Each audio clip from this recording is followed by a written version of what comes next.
Hello guys, உங்களுக்கு இந்த ஒரு அப்டேட் நீங்கள் கண்டிப்பாக தெரிஞ்சிருக்கணும். சவுதியோட கரண்ட் சேல்ரி எவ்வளோன்னு சொல்லிட்டு. நீங்கள் ப்ரொமேட்ரிக் முடிச்சிருந்தாலும் உங்களுக்கு சவுதின்னு சொல்லிட்டு எக்ஸ்பீரியன்ஸ் இருந்தாலுமே இப்போ சவுதியில் கொடுக்குற பேசிக் பேன்னு பார்த்தீங்கன்னா இந்த 3800 to 4000 இதுதான் மெயிலுக்கு கொடுக்குறாங்க. இதே வந்து இன்கேஸ் ஃபீமேல் வந்து இருக்காங்கன்னா 4500லேருந்து 5000 கொடுக்குறாங்க. சம் ஹாஸ்பிட்டலில் 6000 வரை கொடுக்குறாங்க. இதுதான் பேசிக் பே.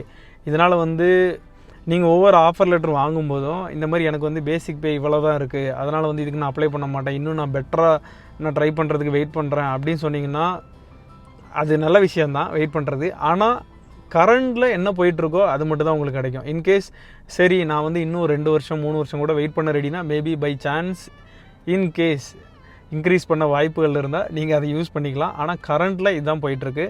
உங்களுக்கு வேறு எதாவது சவுதியில் நர்சிங் ரிலேட்டட் டவுட் எதாவது இருந்துச்சுன்னா மறக்காமல் கமெண்டில் சொல்லுங்கள். நான் அடுத்த வீடியோவில் சொல்கிறேன். Bye by.